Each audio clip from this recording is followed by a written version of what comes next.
What we started at 11:01 once. How are you all? Let's go to the chat, see who we got. We have Daniel, we have Petey. Hey, Petey. Hey, Sven. Hey, Malimbo Limbo. Justin, Mark Becker. We have Kenneth. We have Kieran. Hey, Kieran. We have Alex. Hey, Alex. Hey, Bob Lowe. How are you? Let's go. Thomas. Hey, Thomas. Hey, Justin. Hey, Pim. Hey, Pim. Studio 21. How are you all? Jens, John, Paul. What a lovely morning welcome on a Friday, July the 2nd. Can you believe it's July the 2nd already? Wow, crazy. Hey, Kieran. Hey, Frank. Hey, Aussie Battler. Hey, Jenny Kay. Hey, Patrick Larson. How are you all? Chris Ibbotson. What a lovely collection of wonderful people we have here. Well, I suppose let's get stuck in. And look who's up first, Kieran. Hey, Kieran. Let's see what Kieran had to say. He said, so this is an original production of a song I wrote a long time ago called His Addiction. The story is I was asked to be a performer for engineering students of the engineering students of the college I graduated from, so they would have a production they could work on and be graded on. I haven't performed in years, but I thought, why not? So I dusted off an old song and went for it. I don't usually ever sing and don't plan on doing so again, but I did on this track. The production was difficult due to the extreme time constraints and COVID issues, but we managed something. I hoped to take the session home, and I did end up replaying pretty much everything at home apart from the drums and the vocals. All the instruments apart from the drums were played by myself. Mixing, I did have a lot of issues, especially with papery toms. Just couldn't get it unpapery. How to fix that would be great. Also, there's definitely no 350 hertz left. Anyway, feedback would be greatly appreciated, and have a plappy day, folks. I do like that. Oh, and we got Daniel was helping out, Axel, Locus, Thomas. Wow, love it when the community gets involved. Absolutely beautiful. So let's have a listen. I'm excited to hear, Kieran. Here we go.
This way, this way.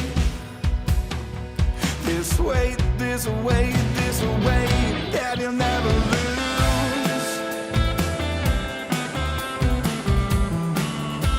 Oh, that you'll never lose.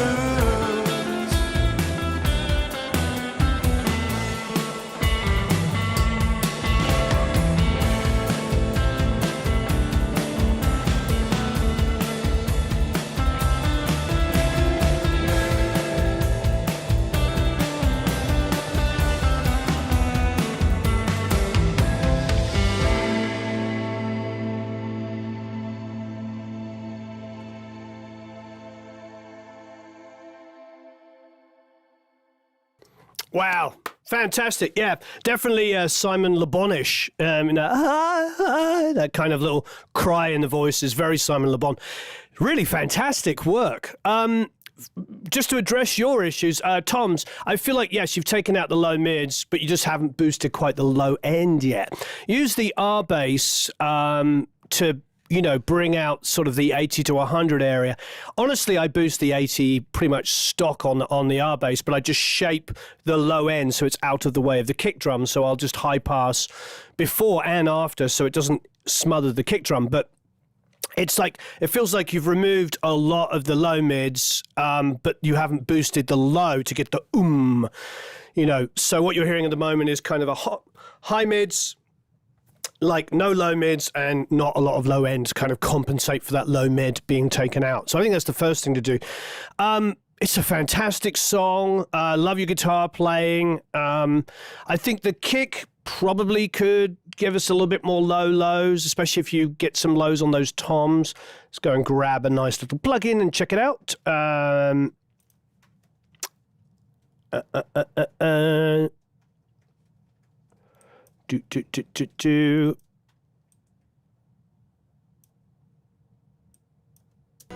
This way, this way. This way, this way, this way. That you'll never lose.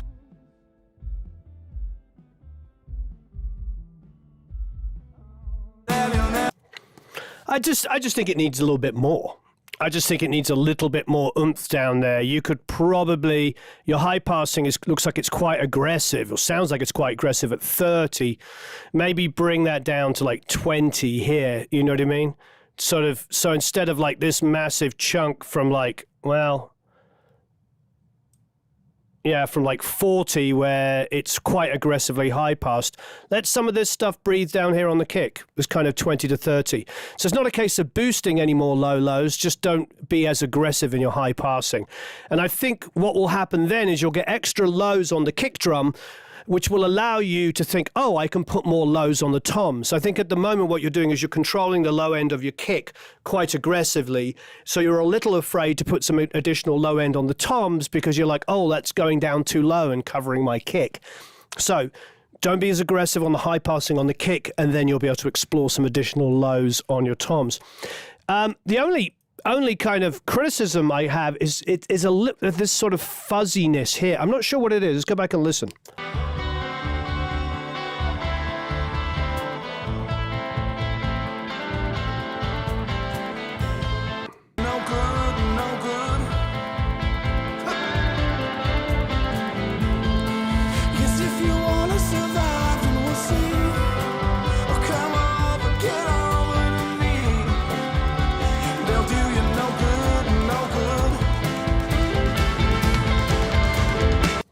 I think it's the sound of the electrics. Is it an amp sim? It sounds like an amp sim. It's just kind of got a, and it's not smothering things as such. It's just very kind of, it's not overly bright even. It's just like high mid kind of.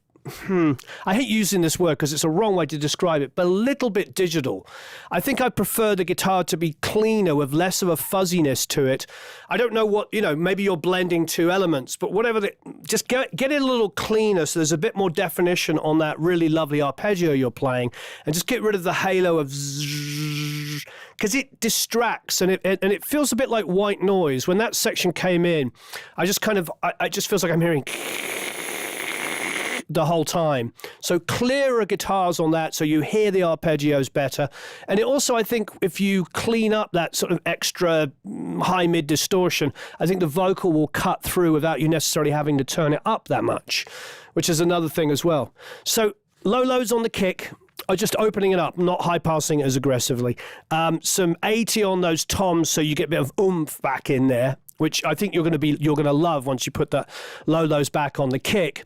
And then try and clean up this fuzziness on the guitars, because just throughout the song, it's the only thing that loses some of the definition for me. And don't get me wrong, I like glue. I do like glue. I like things to sort of like feel like they're glued together, especially when it's a stereo file and not working in surround, Atmos, or spatial. You know, you actually sort of want that because you want the immediacy of stereo. But I think back it up. And it might be that it's putting an impulse response on it, or changing an impulse response that doesn't have some going on could really solve it. I put impulse responses on recorded tracks. With a 57 stuck in the front, I put an impulse response on in there, and it's been massively helpful. All right, great track. Wonderful singing, really wonderful singing. Please don't stop. Everybody loved your vocals. Really phenomenal work, Kieran. And a great song. A great song. Even the ending where it sort of falls apart with the lead parts to the end, I sort of like it. It's artsy. Initially, as it was going down, I was like, oh, I wish this had a hard stop. But then it sort of fell apart in a really kind of cool band way. Don't stop singing, Kieran. We absolutely love what you're doing. All right. Great work, Kieran. All right, next up is Karsten. And Karsten says, hi, everyone. We'd love to share this with you. This song me and my wife wrote for my baby niece, Clara, who died shortly after our birth. Oh, I'm so sorry. It was a shocking moment for us all, so my wife and I tried to express our feelings with this song and send our love to my wife's sister, mother of Clara, and her husband. Oh, terrible. I'm so sorry. A good friend of ours, Katerina, was doing done the vocals since my wife and I couldn't sing it ourselves. Unfortunately, the multi-tracks got lost. Oh, I'm sorry. So all I have left now is this rough mix. But despite all the imperfection, it's still very dear to me. I tried my best to make it sound acceptable. And Carsten says, P.S. The lyrics are in German, essentially expressing that we had waited for her arrival with anxiety and joy. We knew it would not be easy and hoped for the best, but finally realized that she would not have the strength to survive. During the pregnancy, Clara reacted so cheerfully to music. We would have loved to see her dancing free and without sorrow. But since we no longer be with us, we know she is there, and the rainbow is a song that we are eternally connected with her. And despite all of the grief and tears, we have learned our family is strong and that we are now much closer thanks to her presence. Very beautifully put, Karsten. Thank you ever so much. And if there's one thing, I was just thinking about this morning, there's one thing about our community is the fact that we can share this kind of stuff, and it's a safe place to do this. This is a really, really incredibly safe place. Beautifully put, Karsten. I really appreciate it. Let's have a listen.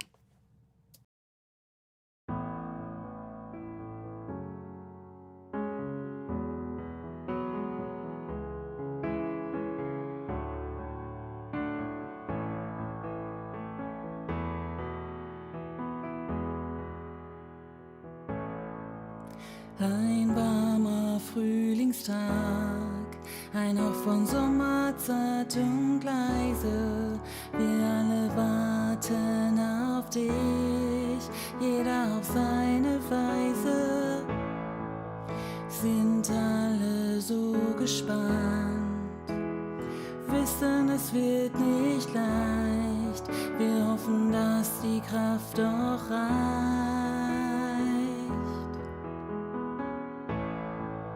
Langes Warten, bange Nächte, endlich bist du da, kleine Fee, zerbrechlich und wunderbar, kostbar jeder Augenblick, in Liebe eingehüllt, schläfst du ein und verlässt diese Welt. Wir hätten dich so gern tanzen gesehen, leicht leichtfüßig und froh zur Musik dich drehen. Ahnen dich im sanften Sternenlicht und überm Regenbogen lächelt dein Gesicht. Bist geborgen in der Liebe, die alles erhält. Und wir sehen dich dort in deiner neuen Welt. Du kannst tanzen und lachen, frei und tief atmen, bist auf Martins Schoß und den Opas Armen.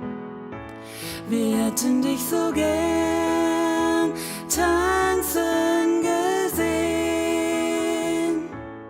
leichtfüßig und froh zur Musik dich drehen. Ahnen dich im sanften Sternenlicht und überm Regenbogen lächelt dein Gesicht. Wir haben durch dich tiefe Liebe gespürt, Dankbarkeit und Freundschaft erlebt. Unser Familienband wurde enger geschnürt und du bist tief hineingewebt, hineingewebt, hineingewebt, hineingewebt. Wir hätten dich so gern tanzen gesehen, leichtfüßig und froh zur Musik dich drehen. Ahnen dich im sanften Sternenlicht und überm Regenbogen lächelt dein Gesicht, dein Gesicht.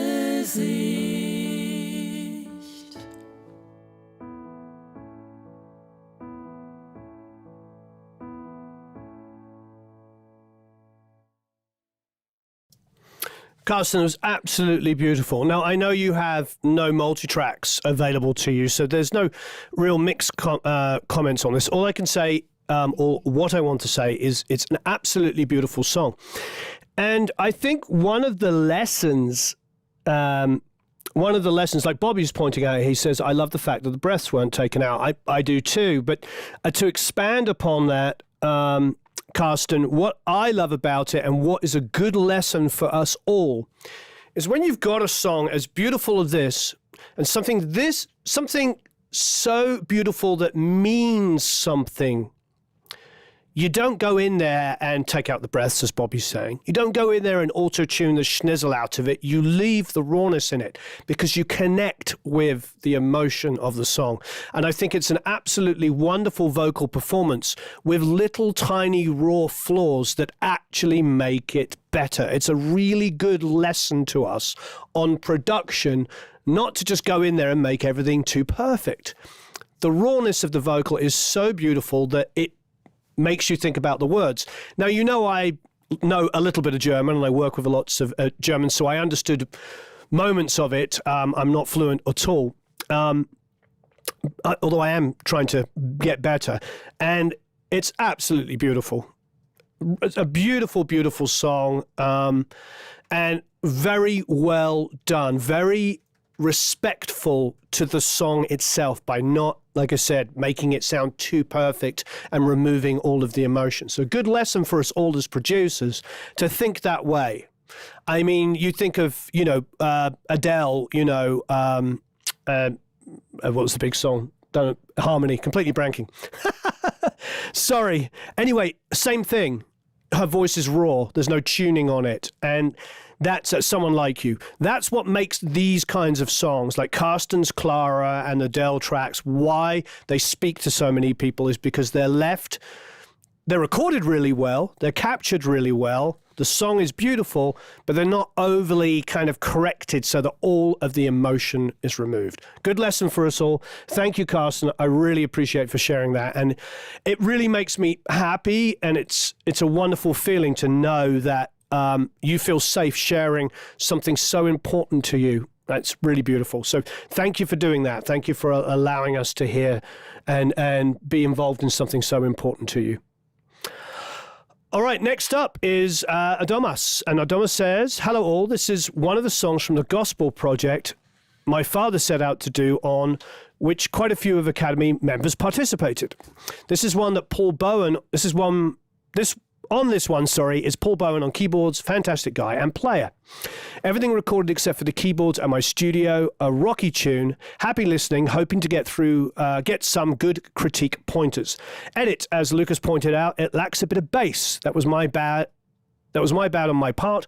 Mastering engineer just slapped some sub on there and it ended up good, so I didn't go back to the mix to redo it. Fantastic. And looks like we've got some yeah, Lucas is in there helping out. Thank you, Lucas, as Adomas pointed out. All right, let's give it a listen. Excited to hear. And thank you, Carsten, for the last song. I really appreciate it.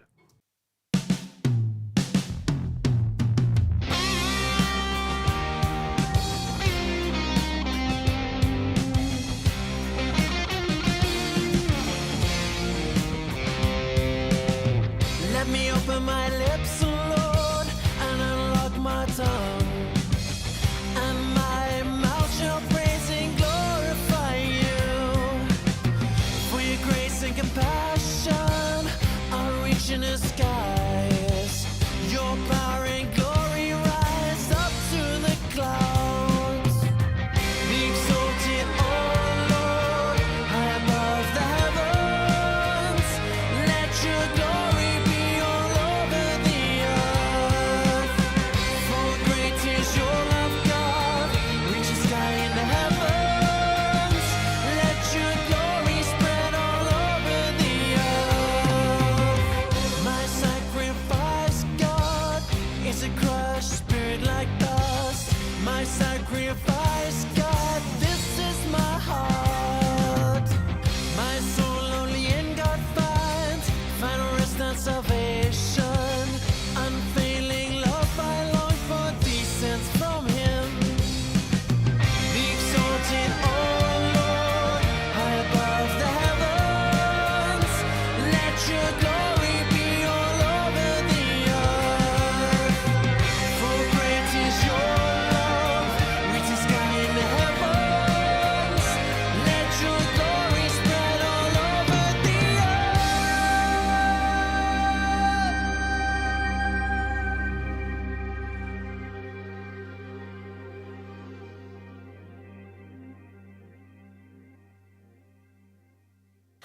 I really enjoyed it. I just as the song finished, I read Kieran saying Rush-esque vibes going on. And what was interesting is, like, I noticed the song was about to finish, and I thought to myself, like, just before I looked over to his quote, like, wow, this feels like it should change section and be like a Rush song and go to like a whole different tempo and get all proggy on us. And then I look over and he went Rush-esque. It does. It has that sort of like borderline prog kind of, which I don't have a problem with. Trust me, I'm a bit of a prog head. You know, I like my punk rock. I like my rock. I like my prog. I like my jazz. You know, I like my funk. You know, I like it all. But I do love musicality just as much as I like attitude. And this has got a good amount of both. I think the overall feeling of the track, without getting into mix notes initially, is just I think I'm lacking a little bit of a swagger in the drums, and I hate that. I just use swagger. Did you hear me just use swagger? Yes. God, what am I, like a 11-year-old? No, yeah. Dun, dun, dun, dun, dun, dun. I think I just want a little bit more of a swing or a groove. Let me have a listen again.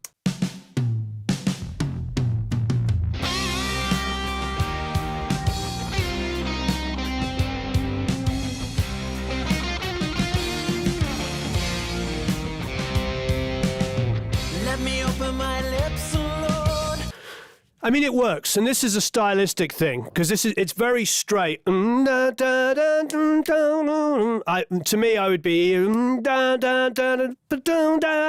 I just a little bit, even if it's just once every 4 measures. So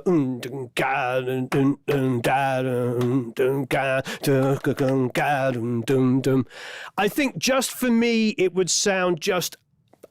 I don't know. I just like a little bit of groove, a little bit of swing to it. That's about it. I mean, that was my overall feeling. Because just by the end of the song, I'm like, oh, I know the feeling of this part. It's just a production note. It's probably what I would have encouraged the drummer to do. Just put a little bit more swing in there. Be exalted, O Lord, high above the heavens. Let your glory be all over the earth. For great is your love, reach the sky in the heavens. Let your glory spread all over the earth. Yeah, I understand what you mean about the bass. I mean, there's no lack of low end, as you can tell. Like the toms come in there, they're big and boomy. There's low end in there, but I think, as you were saying, it's the actual bass guitar itself that doesn't really feature as much. It also gets a little crowded at the end there with what feels like a lot of compression between all the instruments that it maybe lacks a bit of space and definition. So have a listen to the ending again. Be exalted, O Lord, high above the heavens. Let your glory be all over the earth. For great is your love, reach the sky in the heavens. Let your glory spread all over the earth. Yeah, I think, I know you've mastered it already, but I do agree. I think you need to go back. Oh, you don't need to, but obviously talking of this from a perspective of mix, just need a more of a growly, attacky bass. I mean, where Kieran's bringing up Rush, obviously Geddy Lee's one of the great bass players. He doesn't sit there and shred all over the place, but he has great lines, really ties in, Alex Lifeson's guitars with Neil Peart's drums, and just, one of the ultimate 3-piece rock bands of all time, as we all know. Rush are right up there. So I think utilizing the bass so it's not just a support like it is, but giving it a bit of definition. And the frequencies, the 700, the 850, the 1K, the 1.5. Those are all the nosy frequencies that you just choose to taste to fit in with the guitars. And then a little bit of 3K, like a nice broad, wide Q on 3K, always brings out the grit. And you don't need much above that. After about 3, 4, 5K, it's all gone. You don't need that. But the 3K area, if you give a nice wide kind of bell, will give you just that little bit of grit. And it will help glue to the guitars. But the 1.5, the 1, the 850, and the 7 will also give it a little bit of nosiness to just poke out. Otherwise, yeah, those are the main things for me. It gets a little too glued together at the end. Just maybe go back. Again, I know you've already mastered it, but go back and see if you could figure out, is there a lot of compression going on groups of instruments before it hits the master bus that's maybe a bit too much? Or is it almost the opposite? The master bus is doing too much work. Sometimes there can be excessive amounts of bus compression, and then more bus compression on the master bus can sort of add a little bit too much of this kind of gluiness. Don't get me wrong, I love the gluiness, but I think I want to have a bit more width going on at the end there. But it might be a little bit to do with the sort of mastering, trying to emulate the low end on the bass. And that's the reality. We talk about this all the time. It's why I'm not a big proponent of the idea of top-down mixing. For me, we need all the way through the mix. We need to be able to, control all of the elements. So by the time they get to the master bus, there's little or nothing to do. But wonderful, wonderful work. Really, really impressed. And just, it's so wonderful to have so many creative people in here. It really is a beautiful thing. All right, next up is Jens. Hey, Jens. Is Jens here? I think I saw him earlier. Are you here yet? I think he's here, isn't he? I remember saying, hey, Jens. And Jens says, hi, I keep spamming this section with material. I'm in the process of selecting songs for an upcoming EP release. So I'm just dusting off a lot of songs at this moment. I hope I don't offend anybody by doing this. Of course not.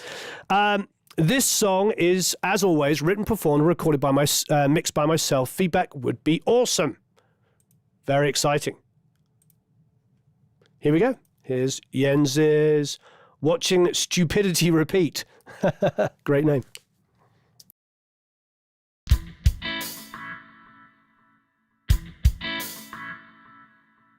I'll be a fool if I let her go one more time without finding out, is it love or hate? And it would be cool if we had the time to discover ourselves, what lies within deed of sin. And maybe we could try just to let it all pass by. Endless circles on repeat. I'm getting older as we speak. My eyes have seen it all. My ears have heard enough. My mind is so tired of watching stupidity repeat.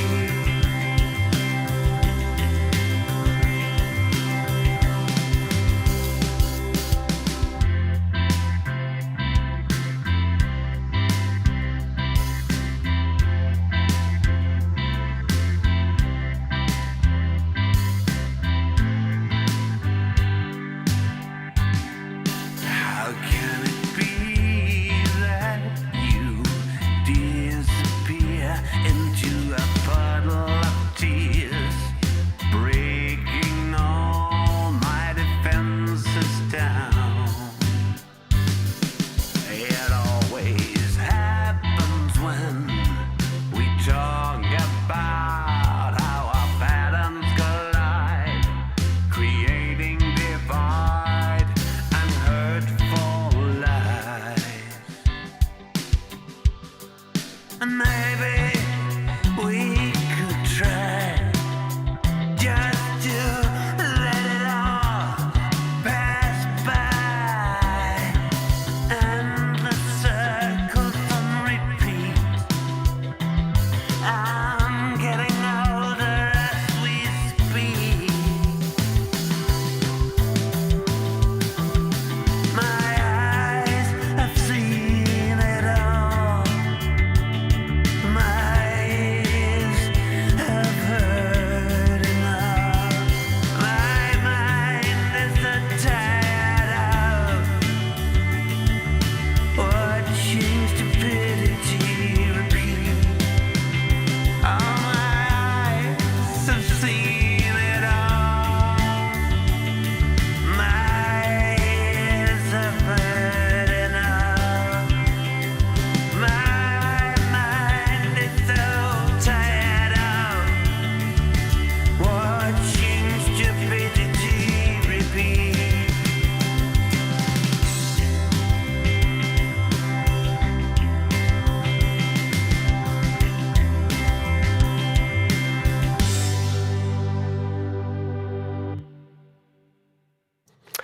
Absolutely love it, Jens. I think everybody's feedback here is really good. I've been reading some stuff going down.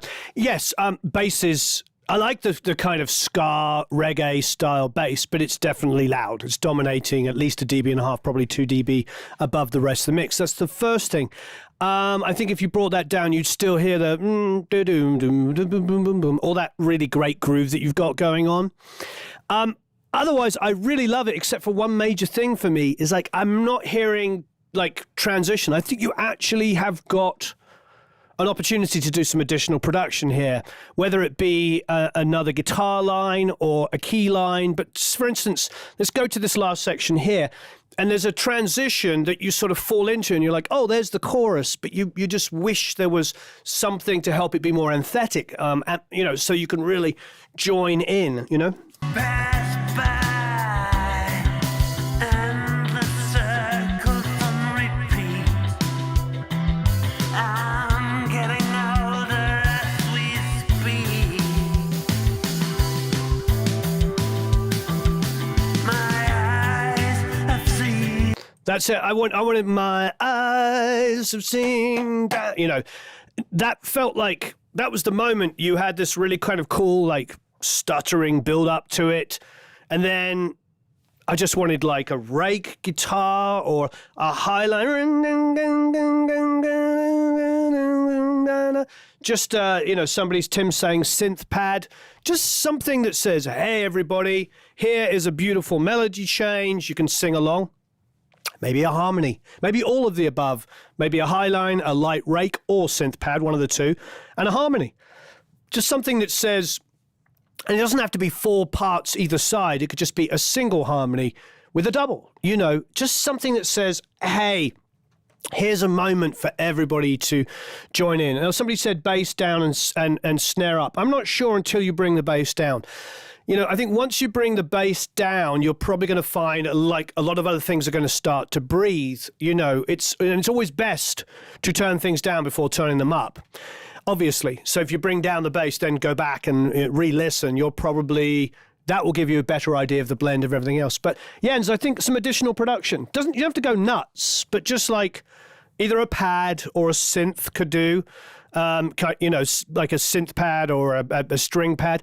If you want to keep it rock, I would just do rakes on the guitar and maybe a single high line driving. And then, if you really want to go for it, a single harmony, and a double. And it doesn't have to be loud, just something that helps everybody go, yeah, this is the chorus. I love this melody. I want to sing along. Yeah. Yeah, so quite often when it comes to mixing, it's more about production, isn't it? And muting and flying things around and all that kind of stuff. And I think in this instance, that's the situation. Great work, though, Jens. And it's always wonderful seeing your comments. You're so unbelievably helpful here. It's just wonderful to hear everybody get stuck in and help each other. All right, next up is Petey. Hey, Petey. And Petey says, love Lee. My wife, Lee, and I decided to write songs for each of us this past Valentine's Day. That's beautiful. The title was a once-in-a-lifetime pun opportunity, so I could not fail. Most importantly, she was thrilled. As usual, it's an overstuffed sandwich with me playing and singing everything. Mini tech highlights. Lots of background vocals starting right up front. I may actually need counselling. Let's have a listen. Next comes a recurring 12-string electric riff, but I only have an acoustic 12-string. No problem. A little Fab Filter Saturn 2 got me some no way that's an acoustic tone like Keith on Jumping Jack Flash. Amazing.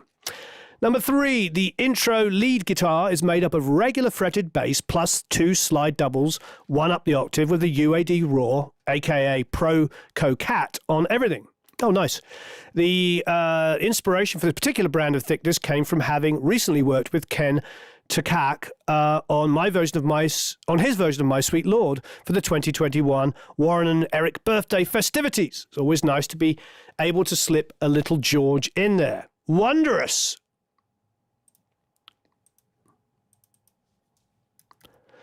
This is fantastic. I am loving this. What an amazing community. And now we're going to press play and listen to Love Lee by P.D. Shortuck.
from outer space. You're there.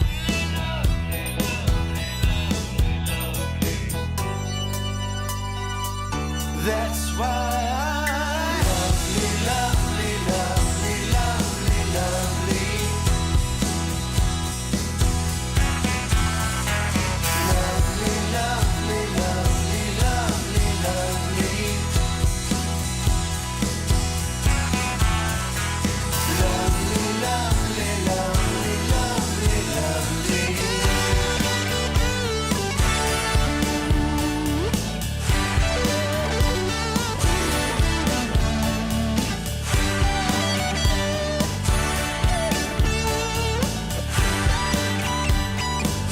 That's why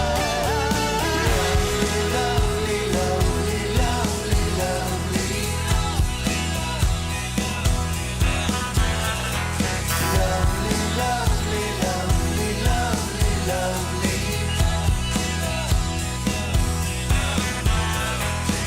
Lovely, lovely, lovely, lovely, lovely.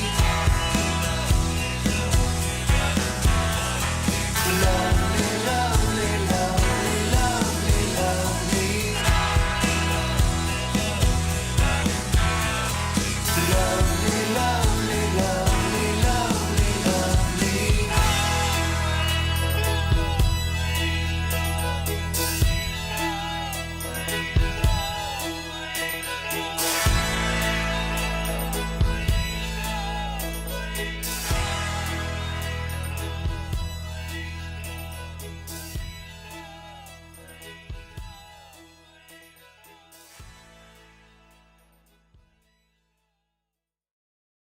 I mean, what can we say other than absolutely beautiful? You wrote a song for your wife.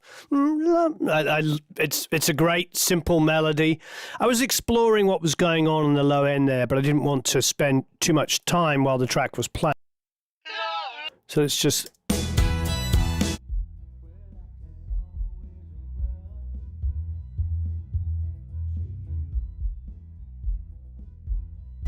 It's pretty tasty in the low end, isn't it? He's done a really good job of getting that that bass and that kick drum to just be separated enough, but really work well together. Very impressed, Petey. Very, very impressed. I don't have any real criticism. Somebody was saying a little bit of high mids and high end sort of.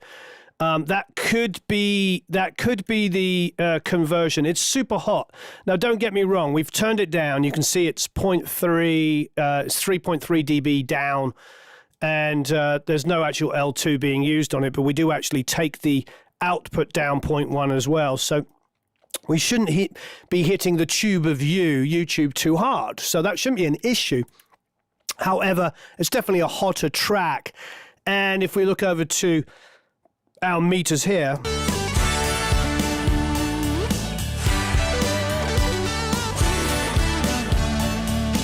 I mean, it's hot. It's definitely a hot mix. And so possibly what you're hearing is just a little bit of crunchiness in the high ends. But I really, really enjoyed it. I love that.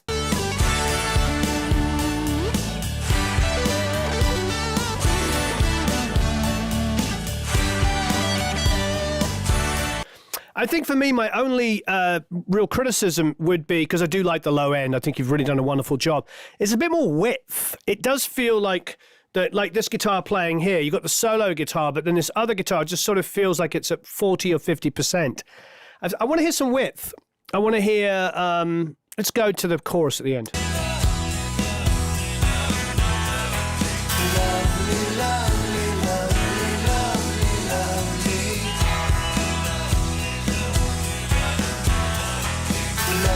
I love the 12 string, you know, it's all great. I want to hear it wider. I think that's my only thing. Go back to the mix. Don't do any level adjustments yet. And just see if you can get a little bit more space around it. At the same time, it has a Beatle-y, as lots of people were pointing out, George Harrison in kind of thing. And George obviously is very famous for, you know, writing songs for wives, plural, and girlfriends, plural. You know, had Layla, not Layla, sorry, Something, obviously. I was thinking of Layla. The reason why I said that was because of course, Patty Harrison is Something, and Layla as well, because Eric Clapton wrote that for, or, rearranged an original, a traditional song for her as well. So that's what made me think of that. But yeah, it's definitely got a Beatley, George Harrison thing. I would just have a bit more fun with panning. And if you want to keep that sort of naive kind of mid-late 60s psychedelic thing that you've got going, which is great, then maybe just place things, LCR, like maybe have one guitar very firmly on the right-hand side, the solo maybe just panned opposite, so it's a little bit wrong. So it's like that primitive stereo, like Nowhere Man, where things are coming out in one position. That, I think, would maintain the kind of authentic, psychedelic, mid-late 60s thing that you've got going on. I love it. It's really great. Really, really great. Get creative on the panning for me. That is the biggest thing I could sort of hear, because it just feels a little too squashed and too centered. I want to hear, obviously I'm hearing that ride over here. Well, for you guys over there on the left, I like that, but I feel like I want to hear something outside of it even. Great work. Great work. Next up is Anita, and I'm sure your wife loved it. You said that she wrote a song for you as well. We should definitely hear that next time. Anita's up next. Hi, Anita. Anita says, right now, it's just a piano piece in pre-production. I'm still trying to dial in a better piano tone, and will add other instruments later on because I hear strings and a flute. This is just bounced out MIDI. Still need to work on the MIDI part some more. I try to start playing it myself, but some of the reaches are a little too far for my hands to deal with. So my carpal tunnel acted up because I overdid it. Sorry to hear that. Look forward to your thoughts, insights, and this is just in the early stages. Thanks. And then Patrick got stuck in agreeing with the production ideas. Great. All right, let's check it out. Here we have Anita with Sad, version 1.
Absolutely beautiful. Yeah, I agree. You could do some orchestral stuff to it. The melodies are gorgeous. You could do so much to it. You could get together with other people, have them write other vocal melody stuff. The vocal melody could follow your right hand side piano. I think that would be beautiful as well. It's an amazing place to start building an amazing song. Congratulations.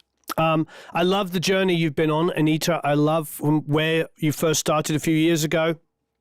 And some when I watched some of your YouTube videos and you had you were doing your first piano ideas to where you are now, and you're writing full-blown songs with beautiful melodies in it. Congratulations. It's wonderful having you in here. And thanks everyone that helps contribute and helps each other out. It's been absolutely marvelous. Yeah. I want to hear more of it, so make sure you bring that back round as you do some more overdubs. And excited to hear more. All right, thanks, Anita. Next up is, I don't know how to pronounce, is it Alden? I don't know what nationality you are. Steen? So I'm sorry if I messed this up. Alden says, this song started out as a demo with me doing all the instruments and vocals to get a bass player and a guitarist involved. The song is about youth memories living in a small, gritty industrial town called Odda, placed amidst majestic Norwegian fjords. Okay, you're Norwegian. It's funny, I've been watching the Steven Van Zandt Netflix show where he's like a mafia crime boss who goes to Norway to live. I've been watching that. So 75% of it is in Norwegian with subtitles. So I don't think I've heard that name yet, so I apologize for not understanding it first. But looking back, there was so much to this place and the people of this town. I feel there are a lot of people will recognize themselves in this song, coming from smaller towns around the world. I understand what you mean. It's being released on Spotify and all other platforms through DistroKid today. Congratulations, and that was 3 days ago. So happy release day from 3 days ago. Oh, I accidentally started iTunes. It's trying to have me sign in. Stop it. Oh, no, Eric. What's going on, Eric? Eric! It's not Eric's fault. I'm just saying that. All right. He's getting the blame. Here we go.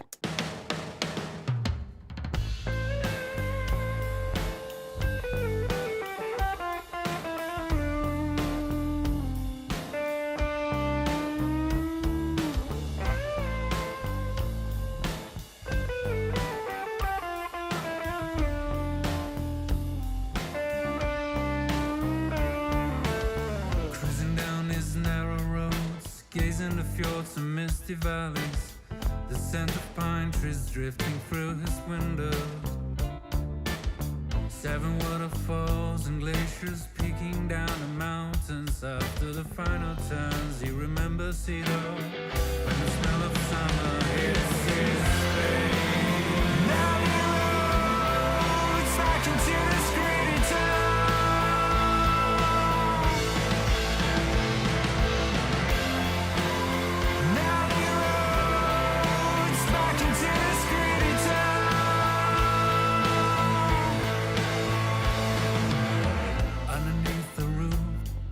Within his faded colored houses, gripping stories sifted down for centuries. Undefined beauty like a sunbaker said. He remembers it well when the smell of summer kicks his face. Now he roots back into this gritty town.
Kind of liked it restarting there. I didn't stop it when it went back because I like that intro. Have a listen again.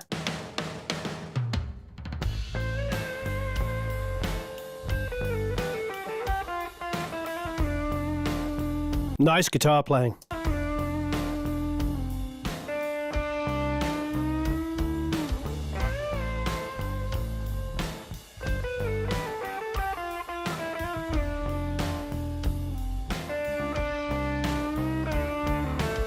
Cruising down his narrow roads, gazing the fjords and misty valleys. So I really like it. Couple of things.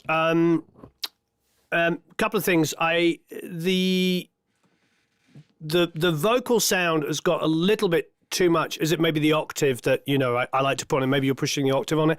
Or is it just just a little bit?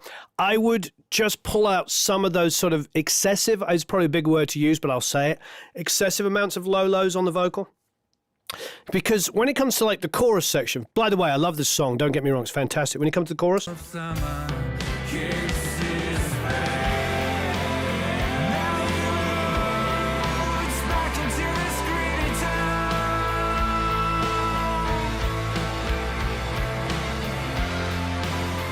Now he rolls back into this greedy town. yeah, I feel like I feel that I heard like a background in there, but for some reason I want to hear an octave above it, and harmony above it. Now it might be that you aren't able to sing up there. You could maybe manipulate it or something.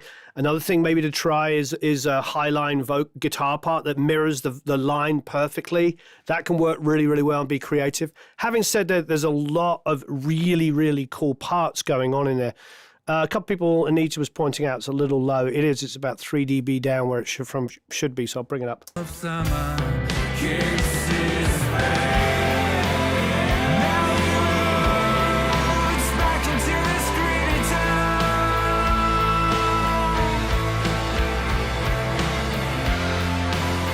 Now he rolls back into this greedy town.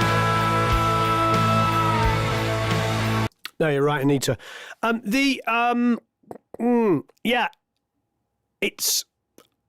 There's a lot of stuff going on. There's some really beautiful guitar parts and melody stuff going on. And I wonder, when you're doing the jung, jung, jung, jung, jung guitars, whether you could maybe just 5%, not crazy, 5% tame the high mids. So it's just a little less sheen of the real super high. Just tame it ever so slightly. And I think that would give us a little bit more opportunity to hear these other things that are going on. Have a listen again.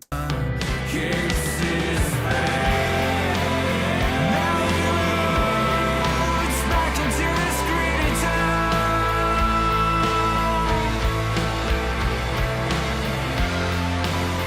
Now he rolls back into this greedy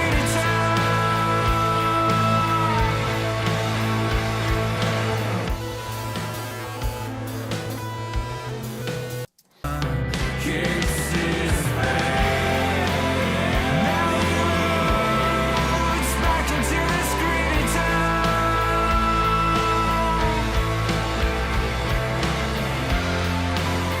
Now he rolls back into.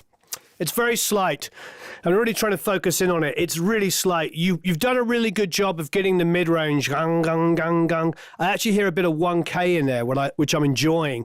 A lot of people are a little afraid to go for the mid-range on guitars, but I like what you've done on this. Very tasteful guitar tones. I just think there needs to be a little tiny bit of definition in there. I love hearing those cymbals. It's pretty remarkable. It's a good piece of production and mixing that you can hear the cymbals like being hit without them being too loud. It's really, listen to it again. Listen to the chorus. Kisses back. Now he rolls back into this greedy town.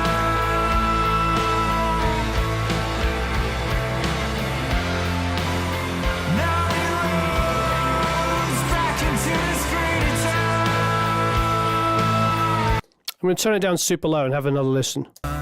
Kisses back. Now he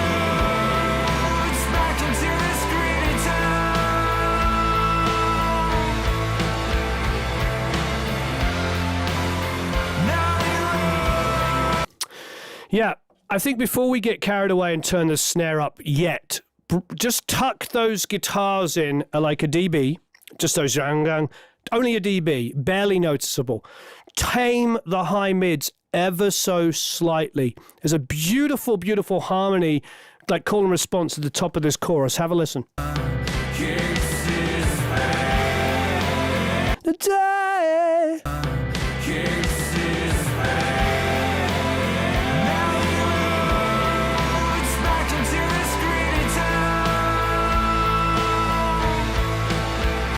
So do me a favor, everybody. I'll warn you, but just turn it down so it's like just at a level, like, you know, just at a level that you can still hear it, but nice and quiet. And you'll notice the relationship between the guitars and the snare. At the moment, at a higher volume, listening for enjoyment, it sounds very cluttered. Not very. No, this is a really good mix. Slightly cluttered in the high mids. And it's eating some of the energy of the snare. Now imagine if you tuck those guitars down 1 dB and then tame the high mids, I don't know, by a half dB or a dB boost. See what you get.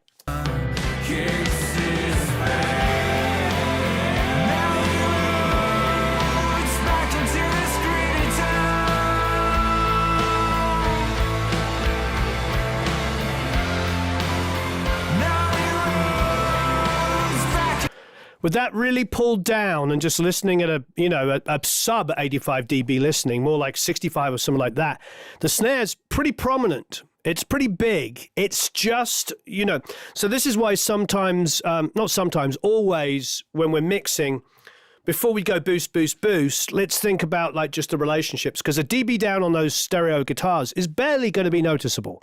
And then a dB cut at the 3 to 5K range is barely going to be noticeable. But together, what we've done is we've brought down the high mids by 2 dB.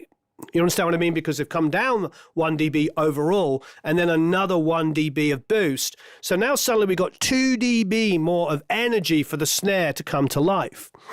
I think that, and then probably a hair more verb or room mics on the snare in the choruses before even turning the snare up. And that might be just the ticket. When you're watching great mixers mix, especially on consoles, you see them making very small incremental moves that make huge impact. And it's just one of those things that, like globally we need to talk about is like if we get into the game of turn up, turn up, turn up, turn up, what'll end up happening is, we'll bring the snare up and then we'll realize that it's now dominating in many, many frequencies when really it was more about taming to create some room.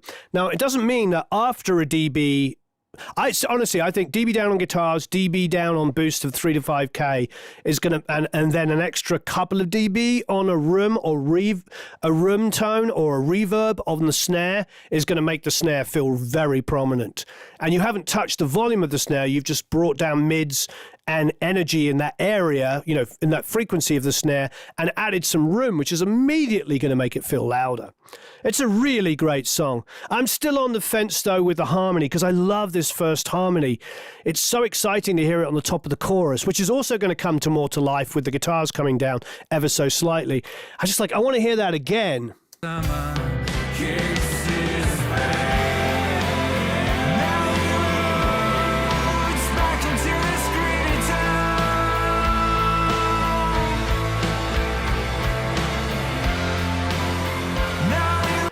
I want to hear it there again. So let's get rid of the Mutimatic. So you got here.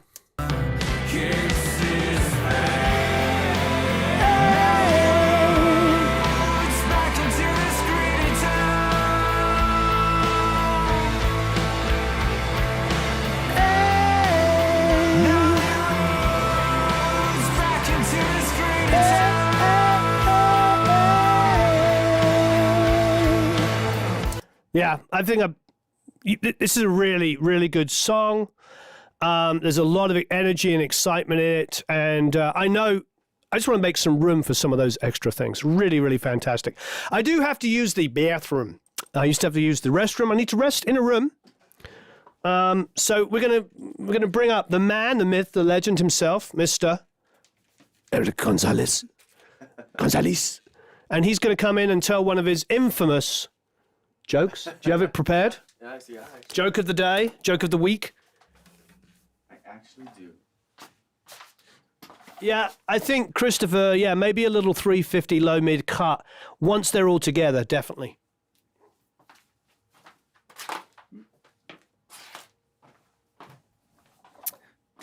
Hello. Eric, oh no. Hello, everyone. The world of the Erics. I actually do have a joke prepared. Thank you, Sheila, for... I just saw that email yesterday too, Sheila. Gave me a link to a video. What was it, PreSonus? They did a video.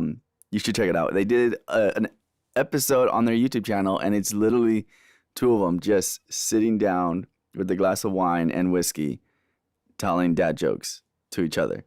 And it's kind of like a competition. It's like one of those, try to make the other one laugh. And if they laugh, you get the point. But it was like a fun, short little video. And I was like, oh my God, this is great. So I took some jokes from that.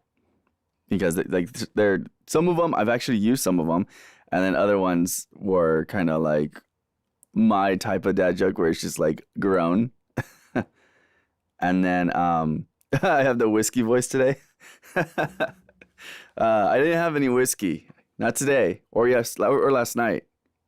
I think I'm finally becoming a man. That's what's happening. But that episode of their jokes it gave me a good laugh. And it's great to see all the audio guys coming out with their dad jokes. I like to think I was a pioneer in that, in some way. Puberty kind of came in a little late there for me. All right, I'll give you guys one, just one. I don't want to get rid of, I don't want to throw them all out there and then be stuck with no jokes. But let's see. What is the musical part of the snake? What is the musical part of the snake?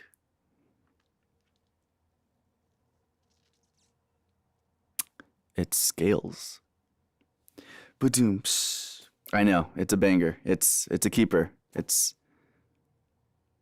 the joke of jokes. We try hard. The hiss. The slide, the scales. The rattle and hum. AJ says, why do ducks have tail feathers?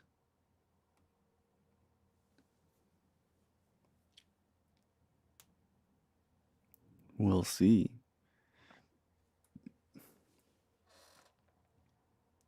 Boom patch. Yeah, apparently there is more than one musical part of a snake.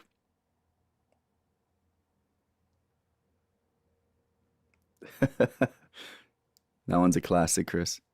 What did the baby corn say to the mama corn? Where's popcorn? Oh, dude, Tom, I don't think I'll ever have work on my timing. Or, I mean, I'll work on my timing, but I don't think I'll ever nail down the timing. Ever.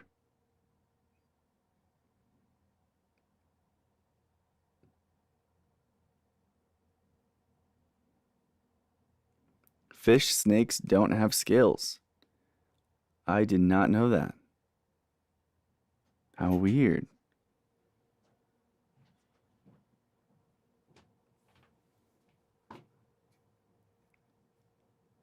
What was the joke? Eric's, does it change an Eric? It was, what is the musical part of the snake? The musical part of the snake? Yeah. Is this hard drive? Yeah, it's a hard drive for the East-West. Okay, great. What is the musical part of the snake? It's scales. Oh. Oh, no. Oh, dearie me. I should have guessed that. That has Eric written all over it. All right, next up is Jimmy. Jimmy Penitus, I believe. Is that how you pronounce it? And Jimmy says, this is Del Reeves from the band Radio Z. I co-written the song and played the guitar and mixed it. It's almost finished, missing the automation and fine adjustment, but I wanted to see what you guys think of the work so far. Thanks, Jimmy. Okay, great. Here we go. Let's give it a listen.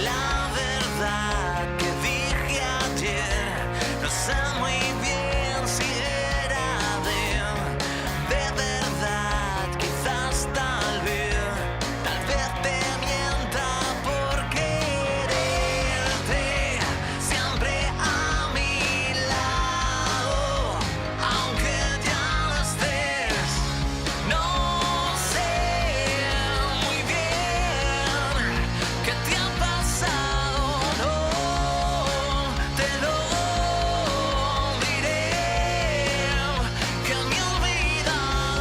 Si cada vez lo vuelvo a hacer me pongo el mundo del revés. Si cada vez te vuelvo a ver me pones todo del revés.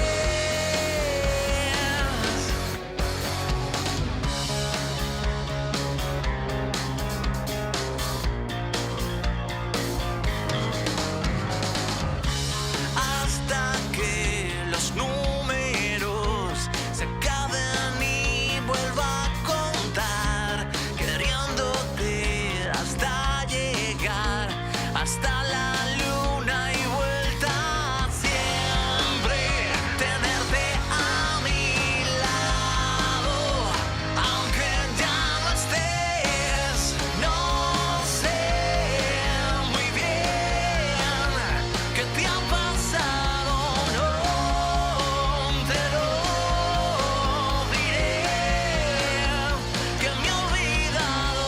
Si cada vez lo vuelvo a hacer me pongo el mundo del revés. Si cada vez te vuelvo a ver me pones todo del revés.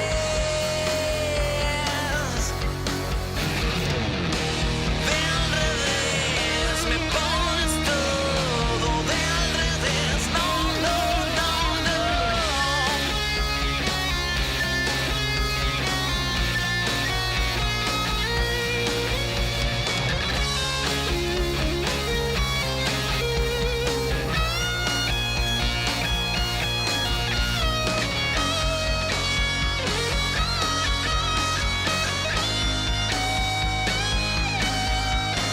Si cada vez lo vuelvo a hacer me pongo el mundo del revés.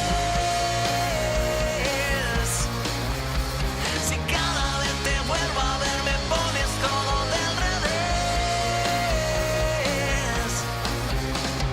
Del revés, del revés, del revés,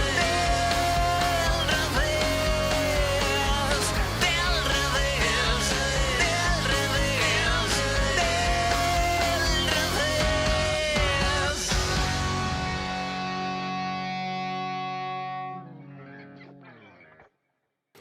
What an absolutely fantastic track. Thank you ever so much, Jimmy, for sending it. I just want to go back and listen to one thing.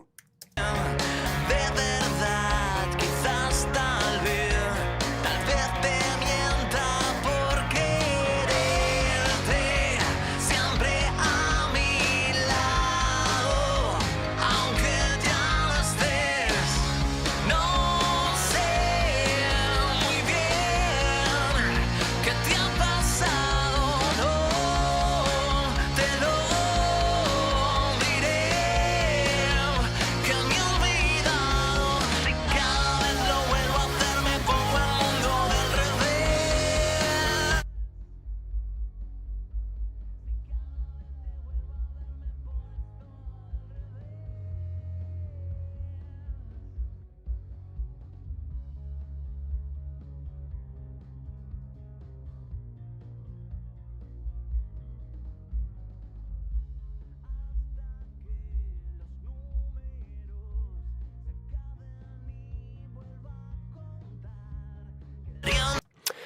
Yeah, so I do enjoy it.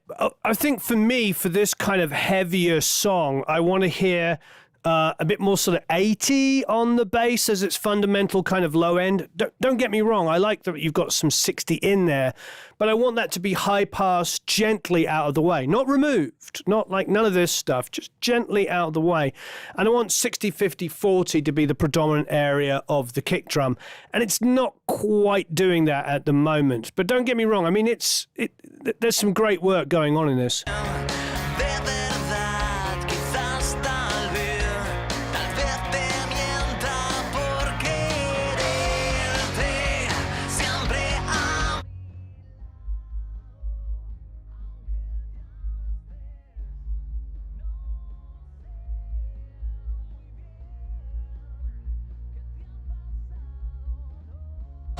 I don't know what systems you're listening on, so you might not be able to hear these super, super lows, but in that low area, there's a lot of fight going on between, the low end of the bass guitar and the low end of the kick. And yeah, just see if you can give me a little bit more 80. If I go to 80, for instance, expecting to hear a lot of bass, I'm not.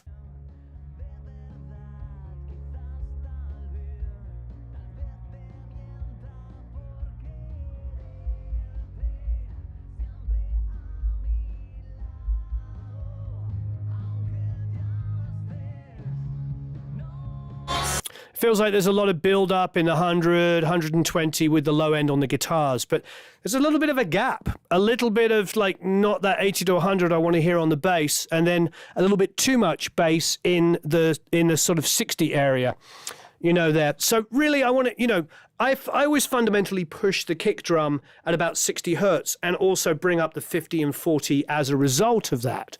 So I think that's what I would sort of concentrate on, and then see if you can get a bit more 80 going on the bass guitar itself, gently high passing out of the way of the kick, not removing 60 hertz entirely, just getting it a little bit out of the way. It's really one of the main things for me. If I turn that off now and just have a listen here.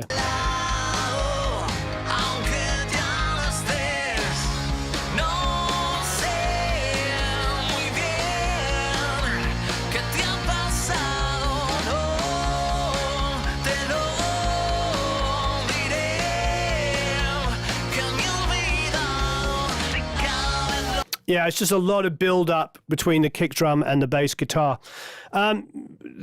Christopher's suggesting you could put the BX sub synth on the kick. You could do that if you can't get the lows, like the little extra 40 to 50 out of the kick drum just by merely EQing it. If you can't get it, then of course reach for the sub. I use DBX 120 subharmonic synthesizer, and I'm actually using 36 hertz, so about 40 hertz, and just gives me a little underneath. But, that's going through the console. When I'm mixing in the box, I don't usually reach for anything, but I've got a lot more control of EQ. Plugins give me that. But if you need that little oomph, then definitely go for like a little subharmonic synthesizer plugin. Otherwise, it's really great. It's just that low end, that sort of that inconsistency, where you've got driving guitar, floppy low end of kick and bass, but nothing supporting the guitar and the kick drum, where the bass feels like it should be predominantly between those two elements. I think that would make a huge difference once you've done that, and it would make you listen to everything else differently. It's very difficult to comment on other things when there's some fundamental things that need to be done, because once those fundamental things will be done, you'll hear it differently. But great song, and I really enjoyed it. A lot of fun. Thank you ever so much. All right, Bjorn is up next, and Bjorn says, I'm Bjorn from Norway, and I'm new here. Hello. And 2 days ago, great. This will be my first ever submission on the forum. Very excited. The submission is for my solo project, Paper Chimes, for my upcoming single, If You Knew. I'm currently working on the mix. It's about 90% finished. Still some fine tuning needed, especially in the high end. Acoustic guitar needs a lot of attention as well, or just has to be re-recorded. So I thought it would be a perfect time to get some feedback on it. Hope I'm posting this to the right location. Note, the file is printed with a limiter for further volume, no mastering done. All instruments and vocals were done by me except the kick. That's a sample from the way I crushed through some analog gear. Written, recorded and mixed in my home studio. Any feedback would be greatly appreciated. Have a fantastic day. Okie dokie. Excited to hear. Here is Bjorn's mix, and it's called If You Knew. All right, I'll go back a little later.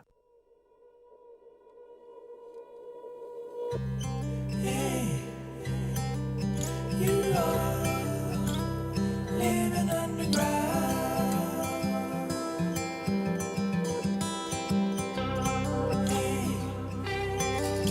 You are always make me proud.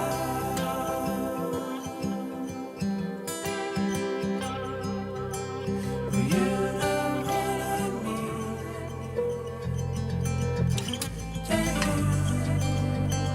You know what I mean.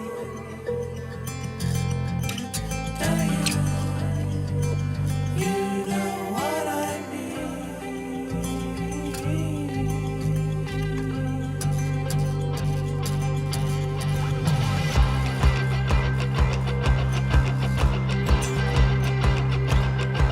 I'll see you on my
Yeah, it's really nice. Lovely movement.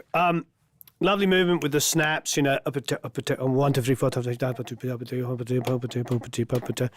it's a really nice triplet feel. I really enjoyed it. So I think for me, because you're exploring beyond like hyper EQ in a way, what I mean by that is you've got that sort of 3K on that like kind of snap, very high mid, you know, not high mid, not high mid, but like on the high mids, because you're hearing that snap and it really takes your ear, but it adds great width. I think you need to do that on everything, meaning At the moment, you've got the thump, which is very natural sounding, don't get me wrong, but it feels a little out of place to me that there's this sort of hyped width with the snaps, but there isn't like a big, low, kind of like subby, To me, I want you to go the whole way. So you've got the subbiness is kind of boom, boom, boom. Now, I would use, maybe going back to Christopher's suggestion, use something like a subharmonic synthesizer to trigger maybe the 30 to 40 kind of area, but make sure you've got control over sustain, because the last thing you want to do is have it go, you want it to be like boom, boom, boom. So you want a short 30 to 40 hertz kind of staccato movement like this, and I think that would really add, because you'd have this kind of boom, boom, boom, and then when the snaps come in, you're really, all your senses are going to be tickled, like, oh, what is this? All this width and this drama. I love the acoustic guitar sound. It's right on the edge with the compression, but it's got a very 70s compressed acoustic sound that I absolutely love, like coming on this outro here and the intro bit.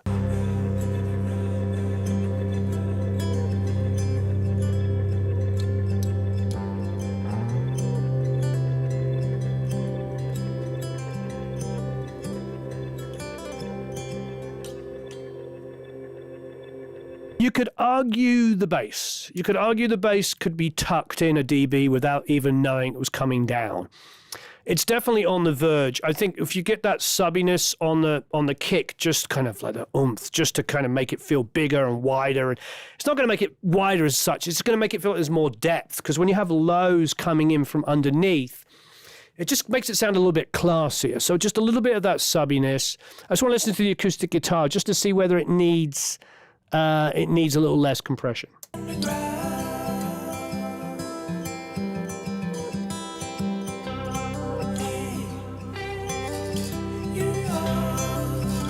I love that that kind of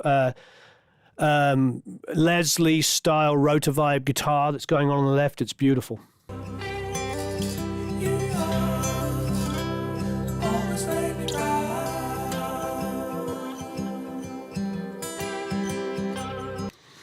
It's very Pink Floyd in a really, really cool way. Oh, there you go. Adrian Wagner said, very Pink Floyd again on that break.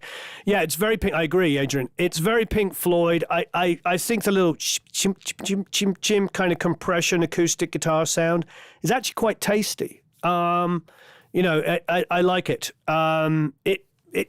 It's not quite wearing too much in the 3K area that sometimes happen with acoustic guitar from the fingers, and the picking sound sometimes can get a little bit too brittle in there. And if it was maybe 1% more, I would probably put a de-esser on there just to catch the occasional chip, chip, chip, chip kind of little snippiness of that 3K. I think it's beautiful. I think it's a really, really great song, great mix. Give me some subbiness underneath, and then just bring the bass down, and that's just maybe a dB.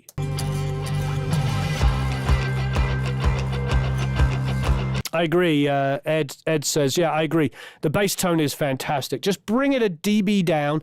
You're not even going to notice. 1 dB of less bass is barely going to be noticeable. And then the subbiness on the kick, on the thump on the bottom, is going to make it absolutely superb. Great work.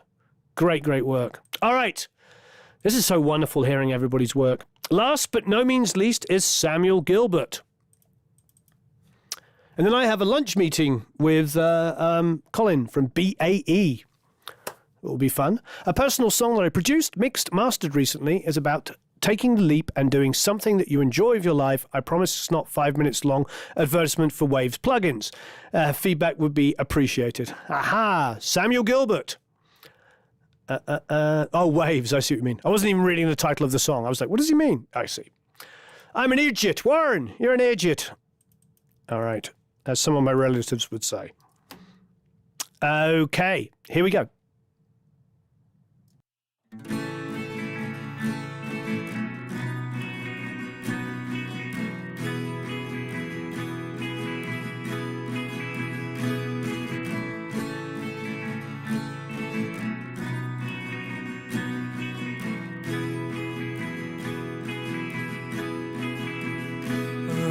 Why do you think that this else matters. Tell me, who do you think that this flatters? Oh, when's the last time you're gonna go home all alone? Stay and keep your potential at bay every day. You're acting like the way you think you're staying till you're crashing down. Oh, how you should complain, it's all the same every way you look around.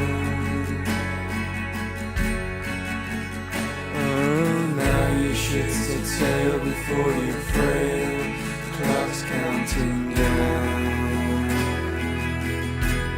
Oh, where to go? What a way to go.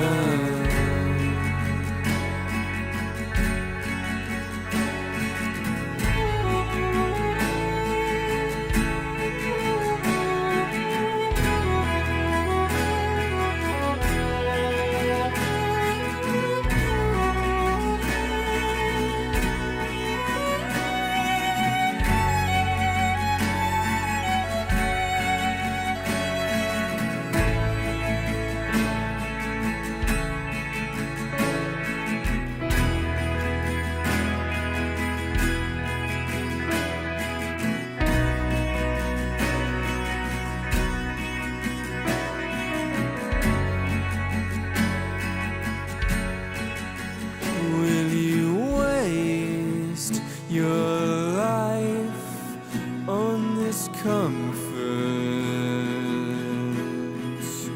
Go feel something real. Life is too short. Oh, when's the last time you're gonna be alone? There's no one home. So go live out your dreams. It's all we need. You're acting like the way you think you're staying till you're crashing down. Oh, how you should complain, it's all the same every way you look around.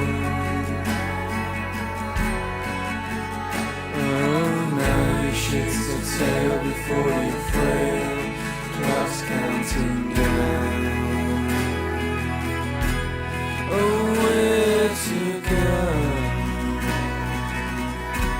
What a way to go.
Lovely, Samuel. No, so I enjoy this. So I think the main thing for me is the choice of having a stereo acoustic guitar the whole time, like having one on the left, one on the right. To me, you've got a reduced amount of production elements, And so if you are going to use a stereo acoustic and you're going to pan hard left and hard right, it's got to be with purpose. At the moment, it feels like you've got an intimate sounding vocal, but you've got like a constant motion from a pair of acoustics. To me, it should be one acoustic. You could offset it 20% to the left or the right, but it should be one acoustic, and then the electrics that come in and all the other parts and that violin idea at the end, you know, all of those different sounds that you hear, and then the thump low will have balance. At the moment, it feels like it's all being driven, because it is, by a pair of stereo acoustics. I think you need to go to one. But if you do want to go stereo, use it for effect. Bring it in, you know, at a section where you want to really kind of go, oh, okay, here it is. Here's the chorus. This is the bit that I want you to get into. But the first thing I would do is mute one of the acoustic guitars, pan either the left or the right one back towards the center. It doesn't have to be dead center, but just slightly off. Maybe put a tiny bit of room, a short room, like a bathroom verb, you know, 200, 300, 400 milliseconds at maximum. You know, just a short verb, slightly offset like this. So you've got one guitar over here, the acoustic over here, and then a bit of the verb over there, mono verb, and then put the vocal over that, and then start bringing things back in. I think it's a sort of rebuild the mix idea. There doesn't seem to be any reason for me to have a stereo constantly with that motion, stereo acoustic. Otherwise, fantastic. Just what a wonderful week with everybody contributing, helping each other, giving comments, and most importantly, having the schnizzle, having the, cojones, is that the right word? The cojones, he's nodding at me. The cojones to just put your music out there that you've created yourself. So many of you have written these songs, produced them, played on them, sung on them, and it takes a lot of cojones. Yep. I'm going to try and get it right to do this and have all of us critique it and critique the production and the songwriting and the performances. So thank you ever so much. I really, really appreciate it. You guys and girls absolutely rock. Thank you. So long, farewell, auf Wiedersehen, au revoir, adios, tschüss. I'm going to go and have lunch with Colin from BAE. So, they're like pretty much out of stock of everything because the pandemic means everybody was buying gear. Isn't that crazy? So anyway, talk to you all soon. See you next week.